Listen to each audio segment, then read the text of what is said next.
রোদঝলমলের সকালে দুই ভালো বন্ধু রাহুল আর সুমন হাঁটতে বেরিয়েছিল। তারা দুজন একই গ্রামের বাসিন্দা। ছোটবেলা থেকেই তারা একসঙ্গে খেলত আর গল্প করত। সেদিন তারা ঠিক করেছিল পাশের জঙ্গলে ঘুরতে যাবে। জঙ্গলটা খুবই সুন্দর ও শান্ত ছিল।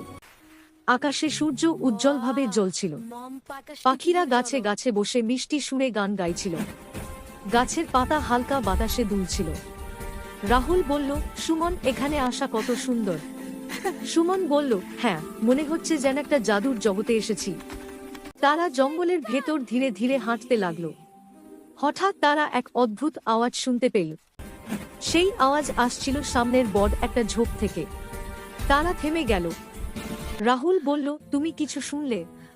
সুমন মাথা নেড়ে বলল, হ্যাঁ, কিছু একটা নড়ছে।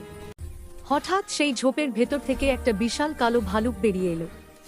ভালুকটা গর্জন করে দাঁত দেখাতে লাগলো।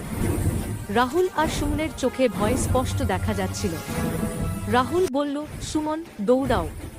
কিন্তু ভালুকটা খুব কাছে চলে এসেছিল। রাহুল দ্রুত একটা গাছে উঠে গেল। সুমন গাছে উঠতে পারল না। সে ভয় পেয়ে চারপাশে তাকাল। সে শুনেছিল যে ভালুক মৃত মানুষকে আক্রমণ করে না। তাই সে ততক্ষণাৎ মাটিতে শুয়ে নিঃশ্বাস বন্ধ করে রইল। ভালুকটা ধীরে ধীরে সুমনের দিকে এগিয়ে এলো। তার ভারী পা মাটিতে গমগম আওয়াজ করছিল। ভালুকটা সুমনের কাছে এসে ওর মুখ শুঁকল। তারপর ওর কান ঘেঁষে গন্ধ নিল। সুমন নিঃশব্দে চোখ বন্ধ করে রইল। তার শরীরও একদম নড়ছিল না। কিছুক্ষণ সুমনকে শুঁকে ভালুকটা বুঝল ও নড়ছে না।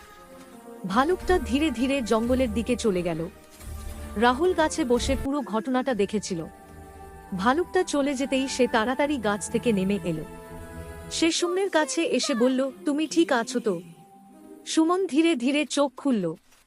রাহুল বলল, আমি দেখলাম ভালুকটা যেন তোমার কানে কিছু বলল।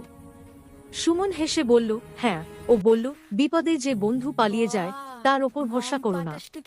রাহুল লজ্জায় মাথা নিচু করল। সে বুঝল সে বন্ধুর মতো আচরণ করেনি। সে সুমনের কাছে ক্ষমা চাইল। সুমন বলল, ঠিক আছে, আমি তোমাকে ক্ষমা করলাম।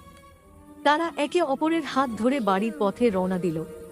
পথে রাহুল প্রতিশ্রুতি দিল, আর কখনো তোমাকে একা রেখে যাব না। সুমন হাসল আর বলল, বন্ধুরা তো একসঙ্গে থাকে সব সময়। আকাশে সূর্য ধীরে ধীরে ডুবে যাচ্ছিল।